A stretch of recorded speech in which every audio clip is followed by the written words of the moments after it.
India, US? Yeah, India traditionally is the highest, just about the highest tariff country. They charge more tariffs than any other country. And, I mean, we'll be talking about that. But again, whatever they charge us, we're charging them. So it works out very well. It's a beautiful, simple system. And we don't have to worry about, gee, we're charging too much or too little. But traditionally, India is right at the top of the pack, pretty much.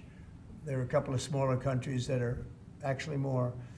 But India is a they charge tremendous tariffs. I remember when Harley-Davidson couldn't sell their motorbikes into India because of the fact that India, the tax was so high, the tariff was so high. And Harley was forced to build, I guess they built, I don't know, that was a while ago, but I think they built a factory in India in order to avoid paying the tariffs. And that's what people can do with us. They can build a factory here, a plant or whatever it might be here, and that includes the medical, that includes cars, that includes chips and semiconductors, that includes everything. If you build here, you have no tariffs whatsoever.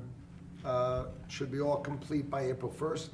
So we'll hand the president the opportunity to start on April 2nd if he wants. So I think we'll be ready to go on April 1st, and we'll hand it to the president, and he'll make his decisions. But remember, if they drop their tariffs, prices for Americans are coming down. Our production's going up, and our costs are going down. Remember, it's a two-way street. That's why it's called reciprocal. What's going on, Mutha Truckers? Welcome to Mutha Truck News. Email us at muthatruckernews@gmail.com. Today is Thursday, the 13th, 2025. Thank you so much for joining the show. The first thing I want to bring up here is this truck driver right here just won a scratcher, thought he won $7,500, which is a lot of money. Ends up winning $7.5 million.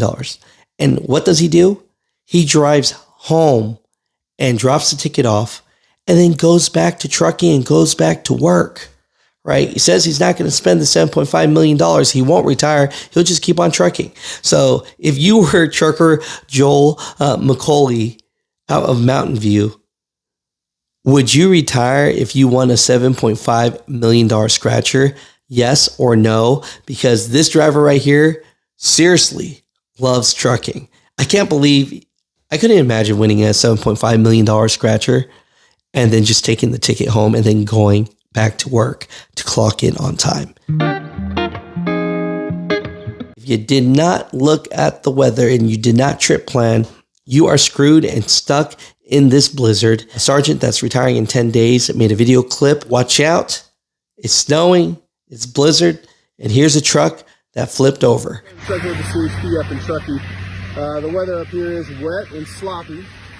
And with about 10 days to go before retirement, I want to give you an idea of what we're dealing with right now behind us. So slow down, drive safe, get to where you got to go, make sure you can do that. And this was the current condition on I-80 over Donner Summit today at 3:05 p.m. So a lot of recovery. So just be careful out there. Please trip plan. I want to give props to Ohio because Ohio State Patrol is actually looking out for commercial vehicles for once. So what they're doing is for the rest of 2025, they are going to make sure that they give tickets to four-wheelers and passenger cars that are driving unsafe around commercial vehicles. 241 miles. It says Ohio Turnpike, Interstate 80, I-90, and I-76. So they're going to focus on everybody that's driving crappy around commercial vehicles for the rest of 2025. Now, here's some news right here that I want to give you guys right here. That's an initiative campaign that starts on Friday. If you're watching this right now, today is Thursday. So Friday, Saturday, Sunday. So 3 days on Interstate 75 in Ohio, Kentucky, and Michigan. They're going to look for people that are speeding and not wearing their seatbelts. So just be reassured to wear your seatbelt and do not speed because there's going to be a lot of bears out there. Okay. So just giving you that starts tomorrow. One thing I want to bring up real quick, a good friend of mine, Tony Justice, if you don't know, truck driver, country singer, and goes to all the truck shows. Everybody loves him. Well, guess what? A truck driver / country singer, one of us, is headlining at the Mid-America Truck Show with Colt Ford, right? And this is actually March 28th. Gave me a text today and said, Alex, can you share this? Would love to see a whole bunch of truck drivers, in the arena there, and it's free. So I know trucking is not easy right now, but if you are going to take that vacation and be at Mid-America Truck Show, go check out Tony Justice. The concert's free on March 28th, and also check out Colt Ford, right? Second to that, you can see me as well. I'll be at the Big Rig Tees booth, and I'll be there all week. Just want to say hi to you guys, and I love you guys. I appreciate you guys. For people that don't know, fun fact, I am co-owner of Big Rig Tees, so I'd love to see you, and go support my guy, Tony Justice. So the big thing that they have going on right now, and this just came out hours ago, is President Trump announced his plans for reciprocal tariffs on all U.S. trading partners, right? We know about, the steel and aluminum tariffs that he recently put up, and we know about the halt on Mexico and Canada, and that 10% tariff on China. And so it's one of those things where he's saying in this reciprocal tariff that every single country that's putting a tariff on us, we will put a tariff on them. But if they don't put a tariff on us, we won't put a tariff on them. So he's really pushing companies to come back and build companies back in America, right? Who has a big problem with this? And it's interesting because Ford actually made a big donation to the Trump campaign, earlier on. And so the CEO of Ford says this, right? Ford CEO Farley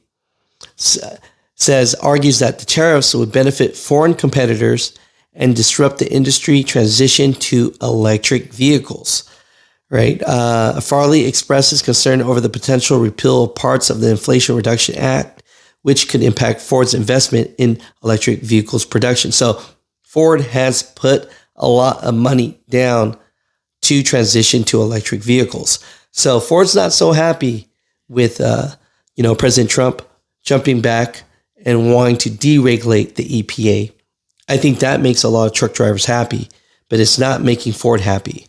Right.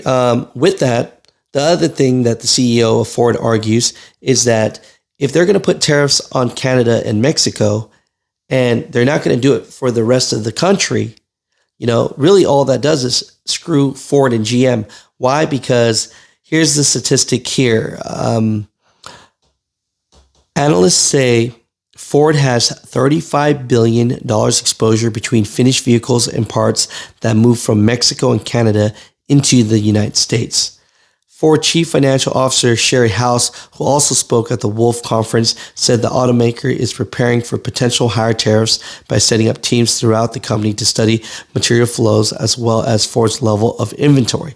So they got a lot of parts and inventory, and they do a lot of business in Mexico and Canada. So while Ford is getting screwed by this and GM is getting screwed by this, if President Trump doesn't put tariffs on other countries because he's doing a reciprocal tariff, meaning that whatever they tariff him, he's going to tariff back. So I believe his strategy is going to be, of course, to bring these companies to America. If other countries are putting tariffs on us and we put the same tariff back on them and they decide to say, you know what, forget the tariffs, that's going to save America a whole lot of money. My truckers, comment down below what are your thoughts about everything, but just want to share today's news information.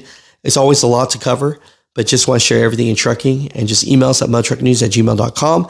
I will talk to you guys later. Here's a video clip of what President Trump announced about this reciprocal tariffs and how he believes this will affect the American economy. And of course, everything translates to affecting the transportation world. So, my truckers, I'll see you guys next time. Well, I would say maybe I'll ask Howard to answer that because he's going to be the one that's implementing. What do you think?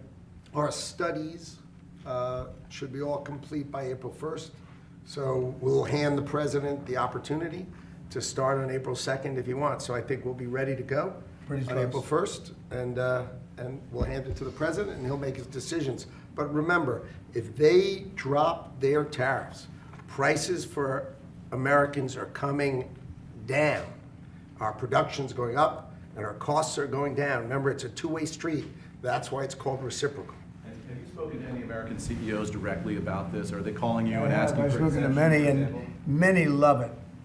And they say this is going to be the thing that makes our country really prosperous again.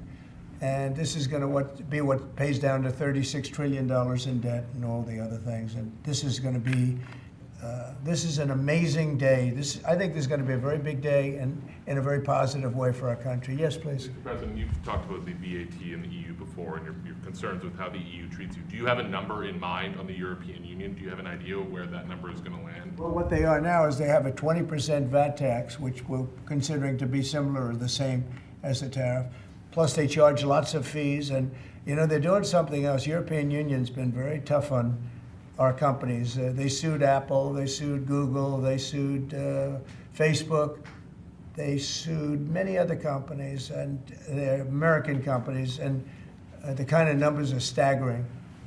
And the court system over there is not very good to our companies. If you know that Apple had to pay, I think, $16 billion in a penalty. A court case that was really shocking because most people thought they would have won that court case, people that watched it. So they've been very tough. Airlines have called me up and they said, could you help us with Europe because they're charging us so many different fees. I got a call from the head of American, United, and other airlines saying every time we land a plane, we get just absolutely killed by the European Union. And so they haven't been treated as good. You know, we think the European Union is wonderful. We all love Europe, love the countries in Europe. But European Union has been absolutely brutal on trade. Canada's been very bad to us on trade, but now Canada's going to have to start paying up. And Canada's been tough on the military because they have a very low military cost. They think we're going to, you know, protect them with our military, which is unfair. So Canada's going to be a very interesting situation because, you know, we just don't need their product. And yet they survive off the fact that we do 95% of what they do.